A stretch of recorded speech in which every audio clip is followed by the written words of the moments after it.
We're in the midst of a huge transformation where our peers, communities, and workplaces are all really melding into one. Welcome to Reimagining Company Culture. My name is Christina Giordano, she, her, and hers, and I am the Senior Partnerships Manager here at AllVoices. Today, I am super excited to welcome our next two guests on the show, Susi Lopez, Senior People and Operations Manager at Hammon, and Jared Hammon, People and Culture Coordinator at Hammon. I'm so excited to see you both on this interview series, and also glad to have met you at HR Transform. For our listeners, if you could tell us a little bit about yourself, including both of your pronouns, and when you were younger, do you both remember how you answered the question, what do you want to be when you grow up? You want to take lead, Susi? I'll go for it. I'm Jared Hammon. He, him are my pronouns. And what I wanted to be when I grew up changed a lot, but I think the one that really stuck was I wanted to be a journalism. And I wanted to go specifically into sports journalism because obviously I realized quickly on, like early in my childhood, that like I wasn't quite good enough at sports to make it to the NBA. So I downgraded it to just being a journalism for that. So that was my choice. Nice. Mine's probably not as interesting there, but my name is Susi. I am a she, her, hers. And when I was a kid, I think I wanted to be two things. I wanted to be Selena because I thought that was literally the most awesome person ever. And then as I got deeper into school, I wanted to be an Egyptologist. I was fascinated by Egypt and everything mummies. I thought it was really cool. I love it. I always think it's interesting to hear kind of what our childhood dreams are as well. And fast forward to today, you're both on the people and culture team at Hammon. When you think about this dynamic thing of company culture, what are qualitative and quantitative ways you think about measuring? I think for quantitative ways, the ways that we can measure like engagement and culture at an organization is like, what status quo is survey. So like, that's like typically people's first step is like, hey, let's do a survey. Let's figure out where people are and then move from there. So we've done that here at Hammon. We've had a really great experience with our survey taking. Like we had a team that was very honest and very direct, but also we had 100% engagement. People were, we had 100% sense of belonging at Hammon, which to me is massive. Because I think if you have people who feel like they belong somewhere, they're willing to work with you as you grow and you scale and you iterate. So that's been really incredible to see. But we've also had an amazing leadership team that saw, anything, we had really high expectations for ourselves. So anything below 75% was an area of improvement. And they immediately took to that, gave direct feedback and transparent feedback to their teams, and started talking about like the changes that they would be seeing, which is really exciting to kind of just see from our leadership team. That's awesome. Yeah, I think from the qualitative side, I think the conversation first started between Susi and I of like understanding like what is company culture to us?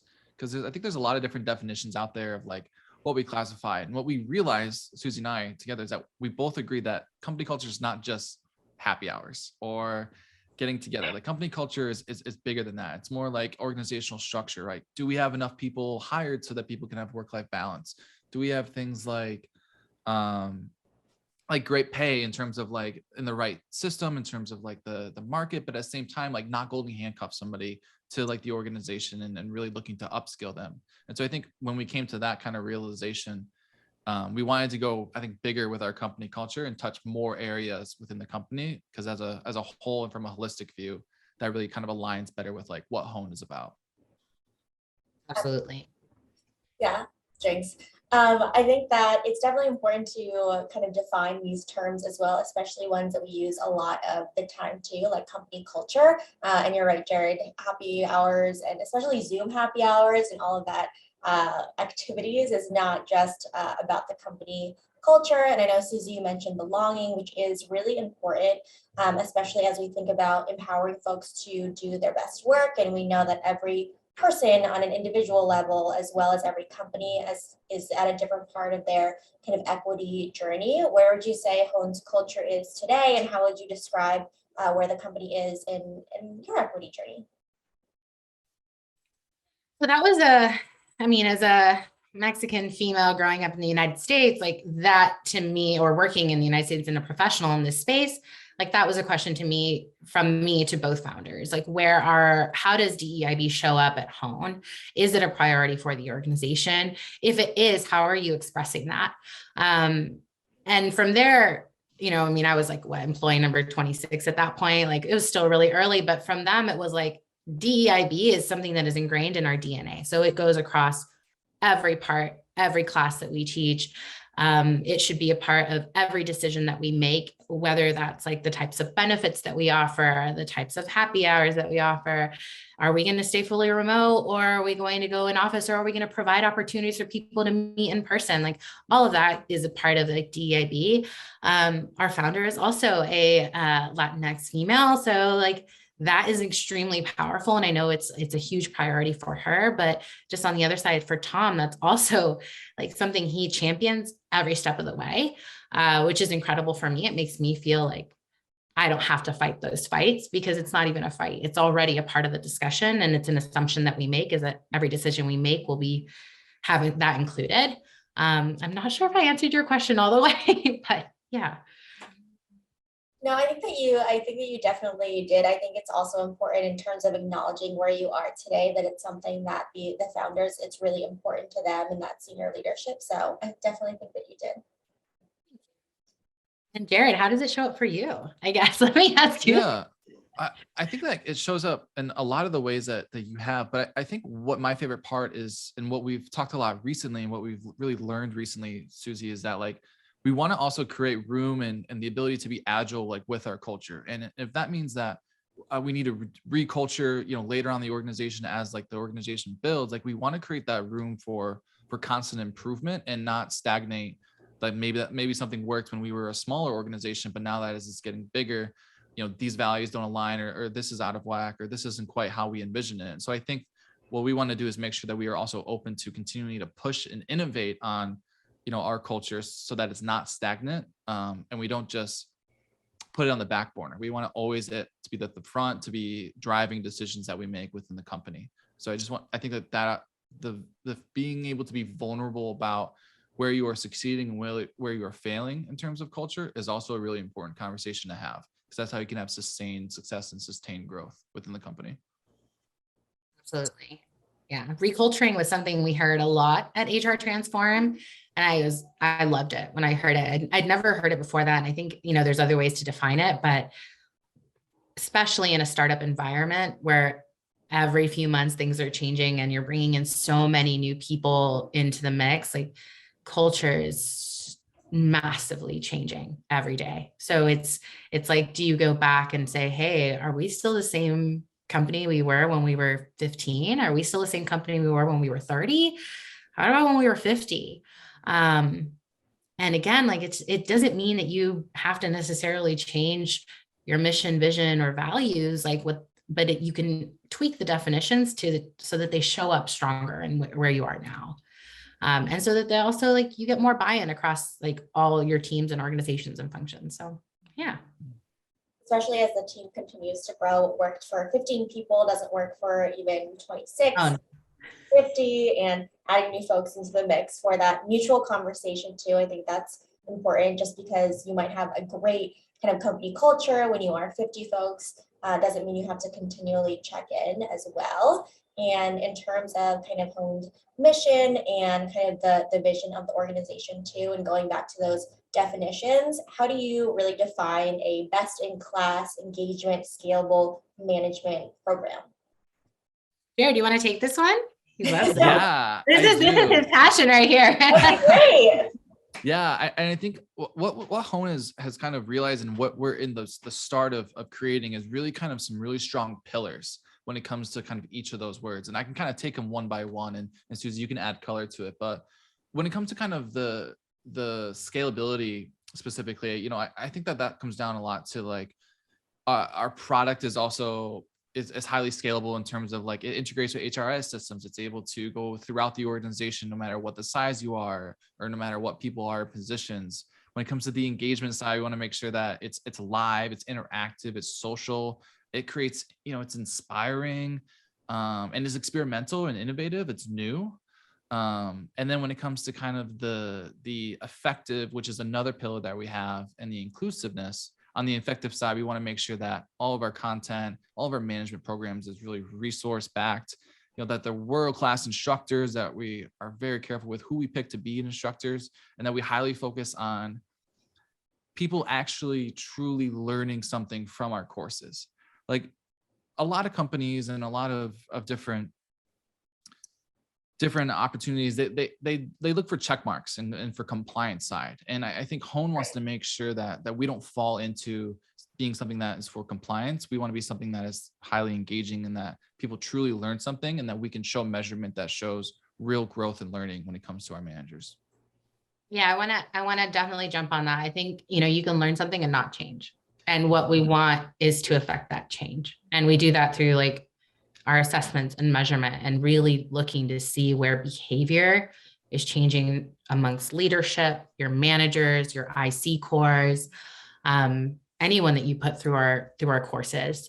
But not only that, like I think the inclusivity piece is also, again, going back to the DEIB, that like DEIB is included in the DNA or a part of the structure of every single class, even if it is not a DEIB specific track. And I think that's super important, especially now in the world that we live in and the world we have lived in, but are now really, really taking in. But I'm sorry, I lost my track. But yeah, I think that's a big piece. Yeah, no, I appreciate that diversity, equity, and inclusion is not something that is siloed out to one department, one individual, one team as well, especially when we're talking about managers. Managers impact a huge part of the business and really upskilling and resourcing in them. And Susie, you're right that people can learn something, say, oh my gosh, that is great. And then we think about the incremental behavior changes and really thinking about how we can make something change tomorrow to be more inclusive, bringing it down a level and kind of personal experience of the people that are, taking courses and learning. Who's the best manager that you have worked with and why? Jared, don't feel pressure to say Susie. I'm just kidding. Imagine. That's what I was thinking when I read this question. I was like, should I pick Susie? Like, will I get a raise, Susie, if I pick you? Right, I'm gonna exclude Susie for a moment. And I'll plead the fifth when it comes to that. But I think my favorite manager was a manager I had right before Susie, which was when I worked in the health and fitness industry, and I worked with a manager named Damon Bishop, and it wasn't. And we're very close to still currently, and he's a big mentor of mine. And so he'll know, he knows exactly what I think about him, which is that it wasn't so much that he was a great manager when he was managing me. It was over the course of the 3 years that we worked together, he was the person I saw the most amount of growth ever in terms of his management style developing and growing.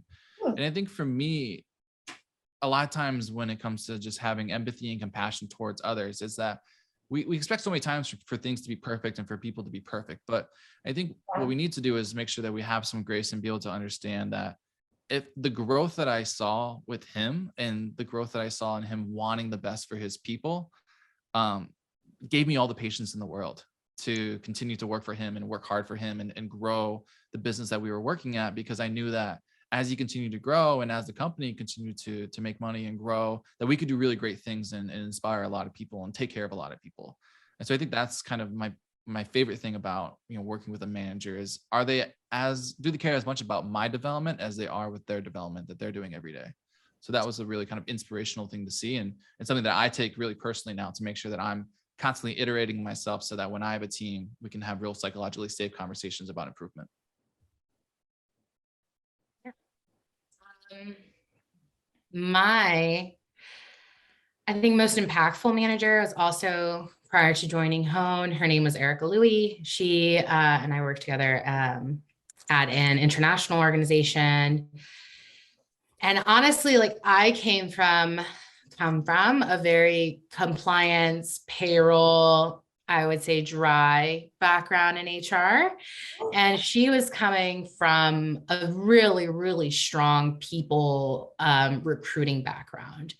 And I had always kind of taken on I am the business side of HR kind of mentality and tended to be very cut and dry in a lot of ways. And it was because of her guidance and like mentorship that I think I became so much more empathetic and much more about like, how do we find this true balance between the business, the leaders, and our, to our earliest stage employee. I owe so much of my growth to her. And now I can't imagine ever just being like, no, I'm purely compliance and payroll. And that's Susie back here in the corner of like HR. That's not who I want to be anymore. But if she hadn't shown me how to like be able to balance that, I don't think I would have been able to do it without her. So I'm eternally grateful for what she has taught me.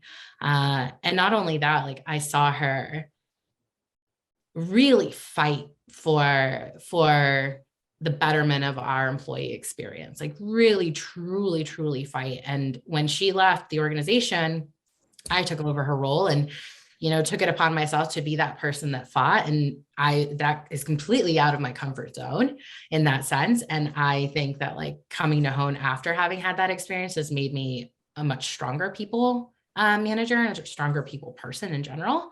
But yeah, definitely her for sure. She's still my mentor. I still ask her questions all the time. Shout out to Erica and David as well for being great managers. I think what I heard, kind of both of those, was number one, advocating for your team and having those important conversations, and number two, really growing together, and really that investment in you as individuals, but also themselves as managers evolve over time, especially as new people join the team as well. And sometimes it takes a little bit for especially new managers to learn how to really fight for your team and really invest in their development, to have kind of hard or vulnerable conversations. We've seen a lot of apprenticeships or just opportunities to learn a little bit more about cross-functional roles at organizations in general. What are both of your thoughts on incorporating manager apprenticeships or shadowing or one-year training programs for individual contributors to become managers? Because we know that just because you are a fantastic individual contributor, it doesn't mean you'd be a great manager. For me, it comes back to feedback, like really just having that true and honest feedback and giving people the opportunity to flex that muscle. It's kind of like a feedback muscle as well. Like if you don't use it, it's really hard to give, but once you get used to it, it starts being natural and you're not being mean or quote unquote a jerk or anything like that. It's just coming from a place of love and how to grow. So if I have, for example, like it rings very true, and I think this happens a lot, is that as people are growing in their careers, they have this goal that for some reason society has put into their minds that like, you need to be a leader, you need to be a manager, you need to climb up this ladder as fast as possible. And some people don't actually want to be there. They're just doing it because they've been told they need to do it. And they can be amazing individual contributors who impact change all over an organization without having to deal with the management aspect of it. And so I think it's about partnering with, if you're a manager, number one, from that perspective is like partnering with your direct report and saying, like, let's talk about your strengths, your weaknesses. Let me give you opportunities to flex that management muscle through ownership of big projects where you can have a big impact. And let's see if that's something that you want to do. Let me also give you the opportunity to talk to leadership and to be that person without me in the middle, to see if it's something that you really are interested in doing. If not, then that's fine. Then you'll know, right? From like the manager perspective for me is like, and maybe this is because of who I am, but like I personally seek out other managers who I can learn from. If there's something that's asked of me or I'm given feedback by additional members of our leadership team, and I know that Sam does a great job at this, I'm going to go to Sam and just be like, how do you do this? Can you show me how to do this? Can you mentor me on this? But also having like a strong people team is valuable for managers, where they can just go and say like, hey, I have some feedback that I don't know how to word, and I just need to like blurt this out. Can I have the safe space to do that? And can you coach me? Yeah. And I think that's like, I would hope, and I think I do have that relationship with a lot of our leaders, is like, they can just come into my office hours, we'll call it, and just blurt whatever they need to say. And then we work through it and rework it. And they hopefully come out with, okay, yeah, that makes sense. Oh no, I know how to move forward. But that's really seeking guidance from each other. And I think that goes back to kind of having trust in your team and trust in your people team and trust in your leaders. Trust is huge. I mean, to be able to have that psychologically safe space, like you can't do that without trust. Yeah. Jared. I think the only thing I would add to that is that like the system is really backwards, because like what happens is that you're an IC performer and you do a great job in an IC performer role. And it's because you did so well at this task that we now think that you should be a manager and be in charge of the person who does the task that you used to do. Yeah. And through none of that process, is there any conversations about the fact that the IC who is really good at that role can train or develop or will be a great manager for that person who takes over the work that they used to be doing. And so a lot of times I think that we have a lot of hard skill training when it comes to doing the work, so for that IC to come in, but we don't have a lot of training when it comes to somebody moving from the IC to manager role, especially if you want to maintain organizational culture. Do you have structures in place to be able to develop and train that person while they're in IC so that when they flow into a manager, it's a natural organic step and there's really guidelines and opportunities to really learn and train on how to be a manager. So I think a lot of comes down to systems as well. And you know, everything that Susi said. Yeah, because I mean, here at home, we have partnership, mentorship, coaching within each other. So IC to manager, leaders to people team. But alongside of that, I mean, we drink our own champagne. We're taking our own manager classes. We're teaching managers the skills that they need to be better managers here at home. And then on top of that, we're also inviting all of our ICs and putting them through cohorts as well on like learning basic things like how do you have a strong meeting? And then also inviting them to membership, which is like, hey, there's manager core classes in here that we sprinkle through our membership offering, which is if you want to join it. It's completely elective. But we're also in parallel to this other more structured coaching, internal cultural piece, giving them the resources that they need. And then again, at home, not to plug it again, but we do a third, which is a benefit, which is a personal development stipend every year. So like if there's beyond something we can't teach, which is maybe more of a hard skill, like who knows, Salesforce Academy or something, like we don't teach that here, right? At this time. So here's a stipend, go learn it, please. Yeah. Like it'll make you stronger here. So trying to tackle it from every angle is like, I mean, our goal, it's part of our DNA. So yeah. I like kind of tackling it from a different angle and that flywheel effect as well. And Jared, I definitely agree with you too, in terms of the system. It shouldn't be just a natural flow of you're a great individual contributor. So leveling up in your career means being a manager, and everybody wants to be a manager, and really investing in not taking for granted that people know how to conduct really great one-on-ones or have these conversations as well with people across different geographies and different kind of roles and departments. Going back to what we talked about in terms of DNA being the foundation and embedded throughout all of Hone as an organization, can you give folks who are listening some like tangible examples of how that manifests throughout the organization? Particular to DEIB? Yeah. Yeah. So we have, and Jared, I think is working on changing the title of this, but we have a group, we call them the Culture Facilitation Army, which Jared took from a basic culture club to a much deeper, purposeful group beyond just your standard happy hour. Let's do a quick catch up. Which is also super important. Like there's no reason that that's not important, but really expanding the breadth of what that group does, which now is like evaluating different vendors that we use here at Hone, making sure like we did a performance vendor evaluation. And so I won't name them, but evaluated 3 different vendors for our performance management system and invited a bunch of Honies, which is what we call our teammates to come and see if like this made sense across all different levels. So managers, ICs, different departments, and making sure that like this seemed equitable and fair to them. And, you know, they came up with their own results, picked one that they liked. And I think that's one of the most powerful things I've seen, because usually it's done by just the people team and we say, hey, this is what we're moving forward with, and that's it. But on top of that, we've also brought in specifically like, sorry? Oh, I thought I heard something.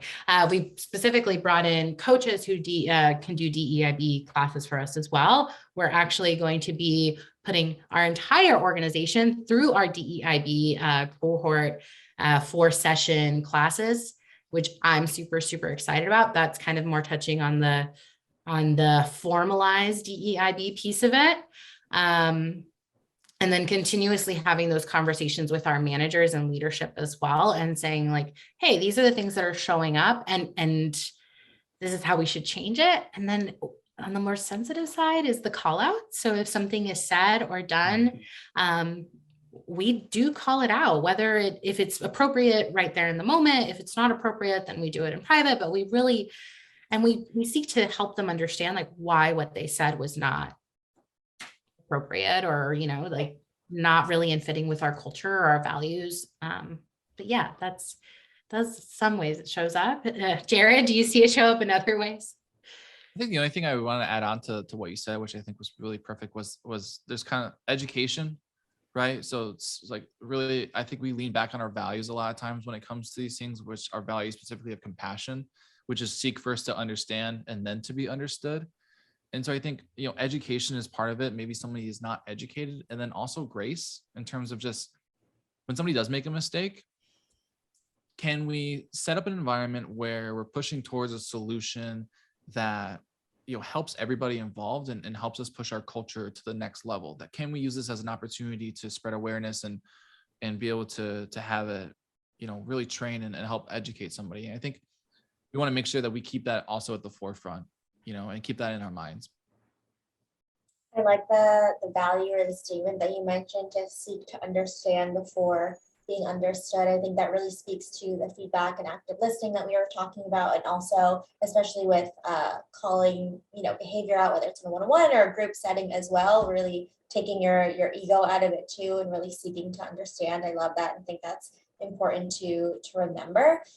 Based on those examples, I can kind of guess your answer to the next question, but based on that formal piece of diversity, equity, inclusion, we're seeing a lot of roles pop up in this area as well. Do you think that DEIB work should be under people functions, be a separate department, neither? What are your thoughts there? This is a very complicated question. So my personal belief is that you need a DEIB champion who ties directly into the founder, CEO, and leadership. Absolutely. Is it like a dotted line to the people team? Sure. But it's really a unique position. And it is something that is evolving every single month. It is not the same now that it was 2.5 years ago, 3 years ago, like at all. But I think that there needs to be a direct tie to our CEOs and, our founders every step of the way. Yeah. I completely agree with that. That's my only point where it lives, I think is far less important than, do they have support directly from the founder of the organization to make initiatives that truly make change? And if we put them in a corner and we have, like, for example, like one person who's championing it and they're drowning because of all the work that really is involved with it, and they don't have the support to get things over the finish line, then that's a recipe for failure. So yeah, I think the most important thing, I completely agree with you, Susie, is to have that direct link to the founders or the CEO. Yeah, I think that also affects systemic change as well. And there are individual things we can do every day to be more inclusive in our own processes. But at the end of the day, when we talk about kind of the systems of an organization, I think that is also really important. And the questions you ask your CEO and founders are also important too. Some organizations have talked about how they are going to lean away from having vulnerable conversations around specific topics, and that is their choice. Do you think it's a requirement for organizations to really hold space and provide resources to have those hard and vulnerable conversations? Absolutely. Absolutely. Our workforce is becoming more diverse, and not just around ethnicity or gender. Like, there's ability. There's so many different ways that we can think about diversity now. And I think it does your team a disservice to not have like an open space and a safe space to talk about those changes and not even changes, but what's always been there, like in general. Like I don't want to sweep it under the rug or hide it or, hide behind this, like in recruiting, they're like, oh, we're just going with the one who is the most qualified. And it's like, no, there's other elements to consider. There's so many things to consider. I think when you have a diverse and equitable team, like you have more creative ideas as an organization, and you're also a place that people want to work at. And, it's kind of like what you said at the beginning, they'll stay for the organization. Maybe that'll add to their hopefully staying for the organization, not just the manager. But yeah, absolutely. I think it should be an expectation of organizations to hold that space. I think the companies that don't hold that space and that don't create that space are the companies that are going to lose in the long run. Because I think that is something that companies need to adapt to. They need to have it at the forefront and innovate on it. Otherwise, they'll have trouble retaining talent. They'll have trouble people aligning with their mission and vision. And I think that in the long run, they'll suffer because they don't have it. Yeah, we can't check our lived experiences at the door when we show up virtually on this screen or at work as well. And there is a lot that is continuously happening, and employees and team members are expecting to really have these conversations, and they're expecting their employer to stand up and speak up with them as well. At HR Transform, one of the panels talked about this, and I really love this question. So started asking it around how is your organization, Hone, not perpetuating trauma that happens externally in the world, internally at the company? I think one of the ways is like making a stance in like things that are not only, we have unlimited PTO, and that comes with its own, pros and cons, whatever you want to think about it. But we have this statement on our unlimited PTO, which is like these, in addition to that, we have these holidays off. If you want to take it, great. If you want to take a different one because it's important to you, great. But our founders also made a statement and said, you know what, on top of that, we're going to make sure that people know that certain holidays are a priority for all of us as an organization. So we added Juneteenth, for example. Martin Luther King is completely off. Like these moments, they speak volumes, because you're not just saying, hey, go ahead and do whatever you need to do. Like we're saying, no, we're going to take a moment here and take a stance in this and say that this is important, so that we're not taking, our president made it, a holiday. So like, why shouldn't we? Like this beyond that, like we have teammates who this is important to. Let's show respect and empathy and compassion there. Yeah, I probably got a little too heated there. Sorry. I think the other thing that adds to it, like when we talk about like trauma in the world, is that like, do people feel psychologically safe enough to communicate their discomfort within the organization, maybe with their manager, with their boss, in a pocket of the maybe in an ERG?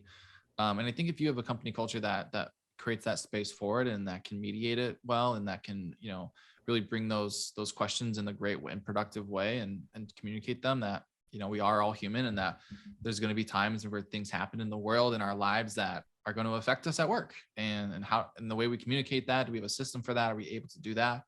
I think like recently I opened up to Susi about some of the trauma that I'd had in like previous work environments, and how I've been bringing that along with me. And so how can I work within that feelings that I've had to make it a solution and make it better, and for her to understand when she's managing me, how I might react to different scenarios. And so I think that none of that happens if I don't feel psychologically safe to voice that with my manager. And I think that takes a lot of effort, both from the manager and the IC, to rumble in those spaces.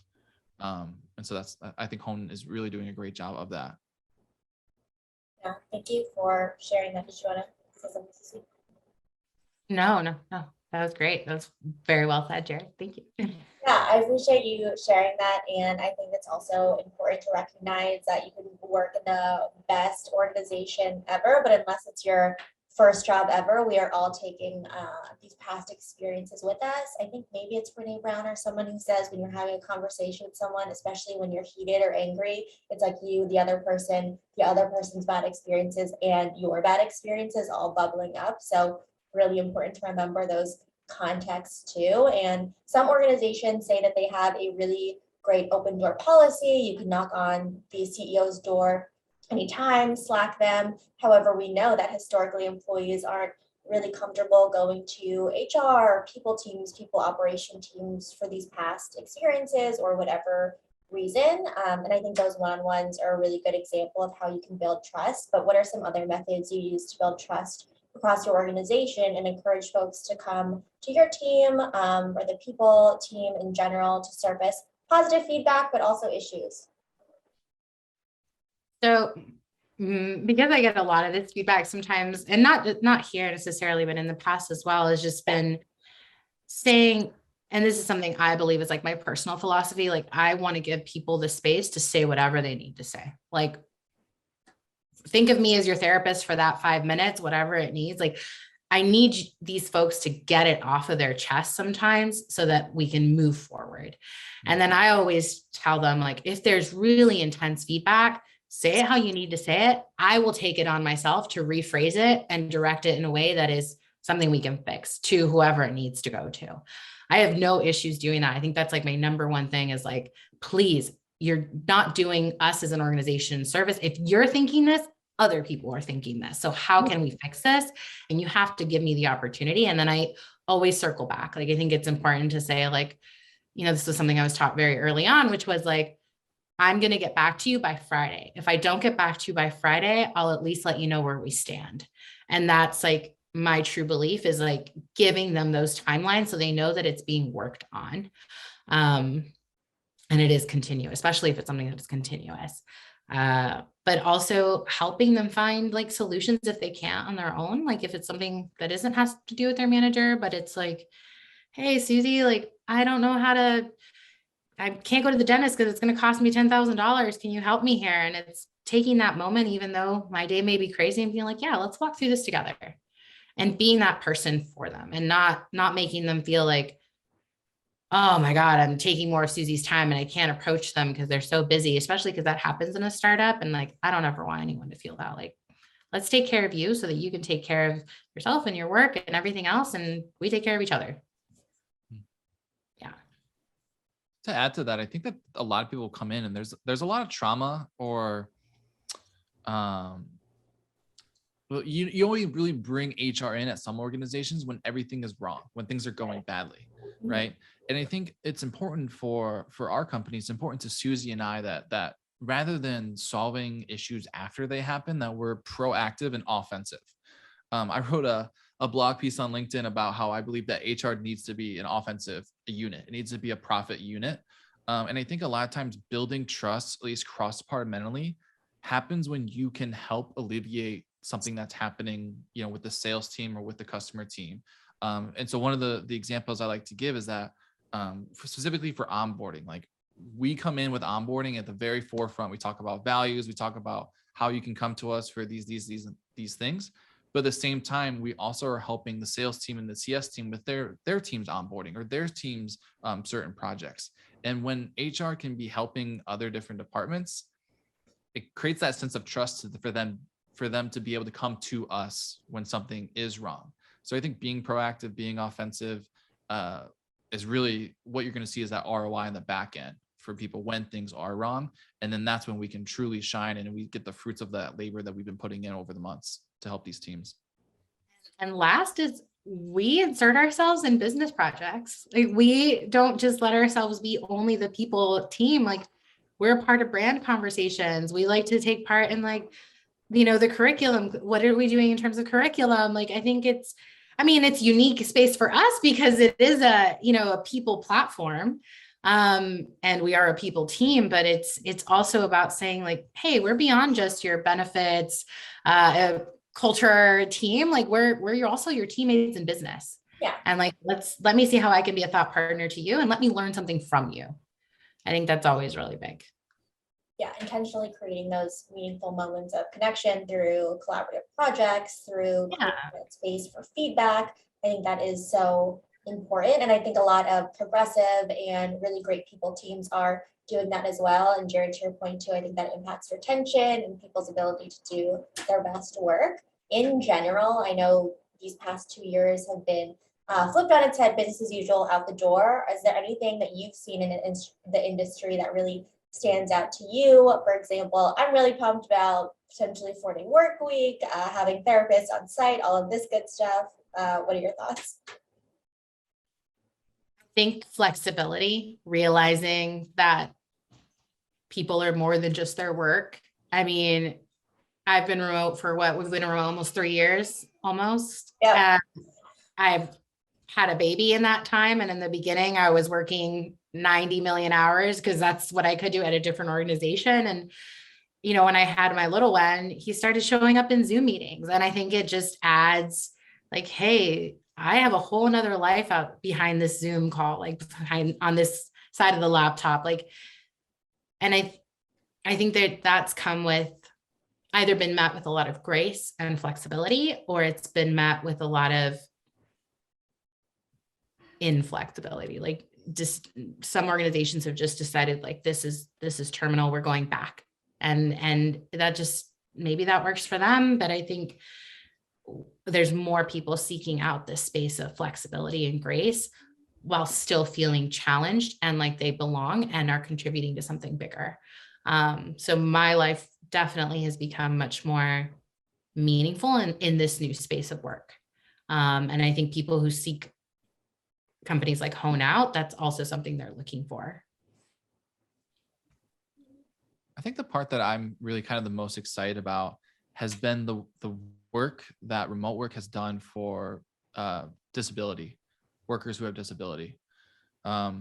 As somebody who grew up like a very sick kid and who maybe wondered whether he'd ever be able to work full time, I think the ability that remote work gives certain people to balance their lives and also be able to really be truly great at their job because they're not boxed into an office or because of the change in kind of the workforce and the change in tides, I think has unlocked and given people who have been struggling a moment to breathe.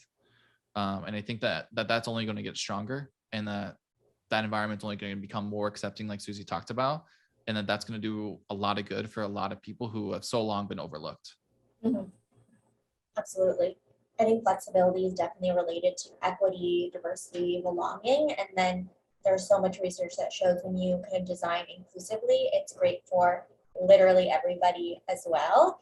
Jared, Susi, our time flew by. Is there anything that I didn't ask that you want to share with folks who are listening, or underscoring 1 to 2 key takeaways that you hope people bring with them?